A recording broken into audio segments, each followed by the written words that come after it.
ఈ శరీరానికి అనారోగ్యమే రాదు, లేదు ఈ శరీరంతో ఇంకా పర్మనెంట్గా ఉండాలి అనుకుంటారో వాళ్ళంతా మూర్ఖులు ఇంకొకరు ఉంటారు. ఏదో ఒక రోజు ఏదో ఒక విధంగా శరీరాన్ని వదిలిపెట్టాలి. మనిషి అనేవాడు 3 విషయాలతోటి బంధించబడతాడు. 1 సమయం, 2 శరీరం, 3 కర్మ. సంసారం లేదా ఇందులో? మీరు 3 అస్సులు చెప్తుంటే ఇది ఖచ్చితంగా ఉంటుంది అనుకున్నానే. రైట్. సో అవన్నీ కాంప్లిమెంట్స్, రైట్, అట్రిబ్యూట్స్ అనమాట అవన్నీ. సో అట్లా మీరు చూడండి, ఎవరినైనా చూస్తే ఇంత కాలమే అని ఉంటుంది. శరీరం కూడా చూస్తే మనిషి అనేవాడు ఎన్ని మాత్రలు వేసుకున్నా ఒక 10 అడుగులు 20 అడుగులు ఏం పెరగడు కదా. So he is limited. అందం కానీ ఇవన్నీ ఎట్లా ఉంటాయంటే శరీరానికి సంబంధించినవి. సో ఇట్ ఈస్ లిమిటెడ్, కొంతకాలం వరకే ఉంటుంది. So you are provided a body to work on something. So అది ఆ శరీరాన్ని ఉపయోగించి ఆ పని ఫినిష్ చేసుకొని నెక్స్ట్ జాబ్కి వెళ్ళిపోవాలి. సో అట్లా సోల్ అనేది వర్క్ చేస్తూ ఉంటుంది. మనిషి చాలామంది అనుకునేది ఏంటంటే నిజమైన సంపద అని అంటే కోట్ల రూపాయలు, పెద్ద పెద్ద బంగ్లాలు, లేదా వాళ్ళ సంతానం ఆర్థికంగా బాగా సెటిల్ అయి ఉండడం, ఇదే సంపద అని అనుకుంటారు. అంటే అది బంగారం కావచ్చు, డబ్బు కావచ్చు, అధికారం కావచ్చు. మీ ఉద్దేశ ప్రకారం సంపద అని అంటే ఏంటి? మీకు ఒక కాన్సెప్ట్ ఎక్స్ప్లెయిన్ చేస్తానండి నేను. ఒక వ్యక్తి యొక్క కాన్షియస్నెస్, చేతనా శక్తి లేదా చైతన్య శక్తి, దాన్ని బట్టి ట్రూత్ అనేది డిపెండ్ అయి ఉంటుంది. ఒక వ్యక్తి యొక్క కాన్షియస్నెస్ అనేది డీపర్గా వెళ్ళే కొద్ది ట్రూత్ కూడా ఇంకా డీపర్గా వెళ్తూ ఉంటుంది. సో మనము మన తరతరాలు ఫోర్ ఫాదర్స్ కానీ కొన్ని కల్చరల్గా కొన్ని చెప్పున్నారు.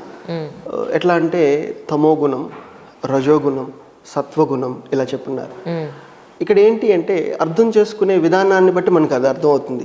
అందరూ ఏమనుకుంటారు, తమో గుణము అంటే అదొక గుణం అనుకుంటారు. అది గుణం కాదు, అది truth. This is the next level.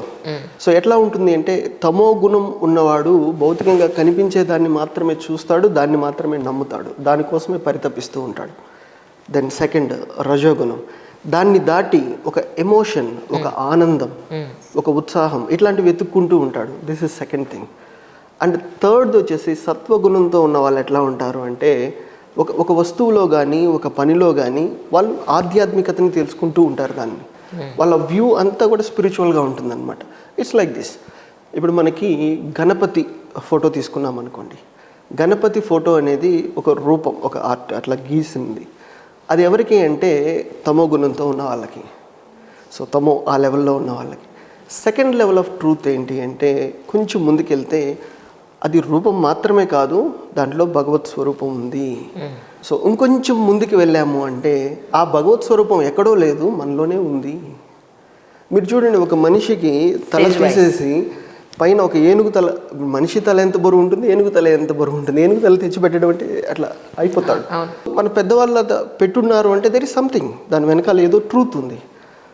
మనిషిలో ఉండే కుండలిని అనేది బాగా అవేకన్ అయిన వాళ్ళకి సో గ్రాండ్గా ఉంటుంది అని తెలియజేయడానికి అది చెప్పారనమాట. ఆ కుండలిని ఎక్కడుంది? లోపలే ఉంది. రైట్. ఇంకా ఉన్నాయి మనకి. There are many levels of truth depend upon the many levels of consciousness. అది భగవంతుడి రూపమైనా సరే, సంపదైనా సరే. ఒక వ్యక్తి మనీని ఫిజికల్గా చూశాడు అంటే సో అతను స్ట్రక్ అయిపోతూ ఉంటాడు అక్కడ. ఫిజికల్ దాటి ఆ మనీ వస్తే నాకు ఆనందం వస్తుంది, లేదంటే నాకు పేరు ప్రతిష్టలు వస్తాయి. This is second level of truth. మూడోది వచ్చేసి మనీ ఉంటే 10 మందికి జీవితాన్ని నేను ఇవ్వచ్చు అట్లా.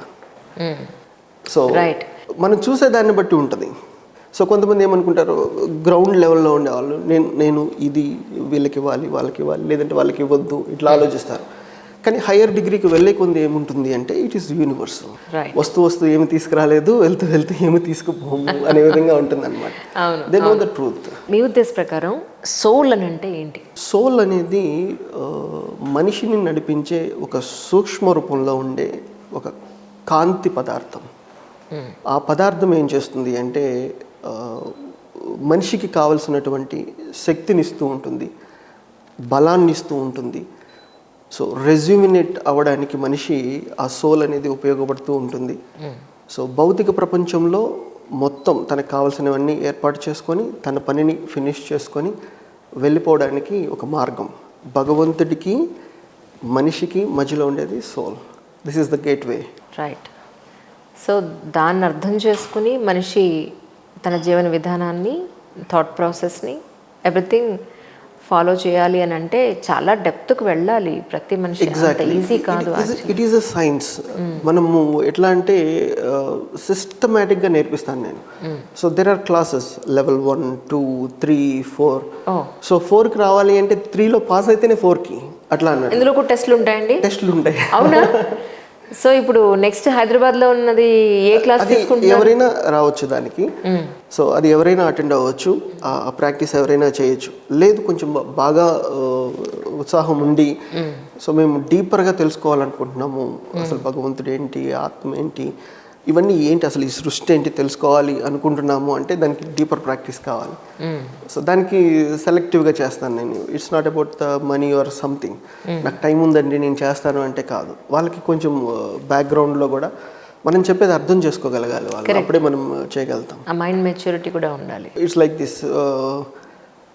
12 అవుతుంది మార్నింగ్ ఫర్ ఎగ్జాంపుల్, 12 o'clock దాకా బ్రేక్ఫాస్ట్ కానీ ఏం పెట్టలేదు అనుకోండి.